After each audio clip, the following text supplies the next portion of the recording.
Are you recording now? All right, this is it. Are we live?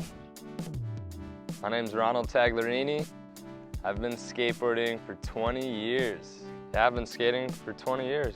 I first started when I was about 10 or 11, and I'm 30 years old now. And I'm passionate about skateboarding because, well, I've been doing it for so long, and I just like to go fast.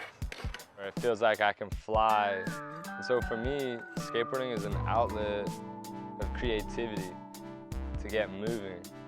And with age now, it takes longer to warm up. Sometimes I'm stiff in the beginning and it feels like I'm not going to be able to do it as good as I used to do it.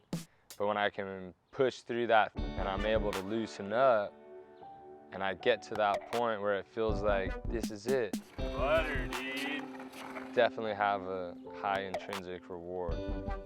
I am a high school science teacher. Wasn't sure what to do as a long-term career in my early 20s.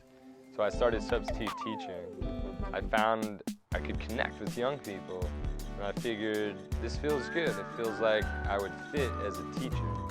I want to be able to help them find their passions and find truth in the world. And I want young students, especially those students that might be struggling, to realize that if they work hard, they can go far. It's definitely a task. It takes work, day to day. I love Mr. Tag because he's always so easygoing, but yet he still has structure. It's a math and science-based course. Just when you hear that, it intimidates students. So when you have someone who's easygoing but still has the structure, it makes it more approachable. He really balances it out really well and puts things in perspective. I have a long backstory of spirituality.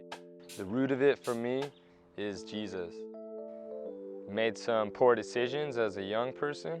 God pulled me up, and since I've come from that dark place, now I feel a responsibility to be my best and to do my best.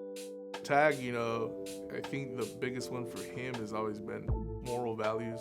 He won't compromise his integrity as a teacher or as a person. Yeah, I would say strict, but more demanding. He sets a bar, and once that bar is set, he'll sit there with a student one-on-one, and he'll sit there as long as he needs to until that student gets it. When he comes to school, he's dressed up, he's got his little tie on. You wouldn't think he skates. It's more like shocking to students.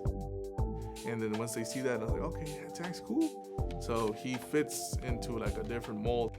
I wish I had him as a teacher. Probably would have pushed me a little harder when I was young. Beautiful day. I'm gonna cop a sesh before the sun goes down. Pups in the back seat, acting like a couple of hooligans as usual.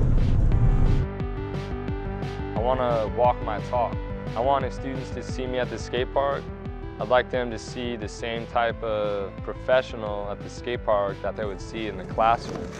The skateboarding industry definitely condones kind of live and let live, and be loose, and go with the flow. It has roots in rebelliousness, and I have heard people tell me before, aren't you too old to be riding that thing? It's kind of interesting though, because people are never too old to play golf, they're never too old to play basketball.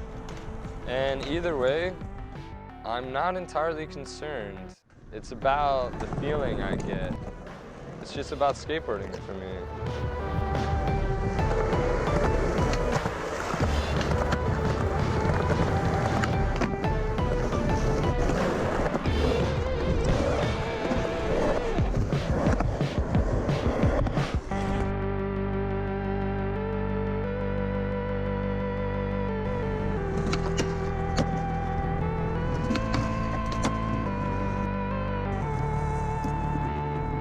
Want to stay connected with my passion, which is Jesus and skateboarding and people.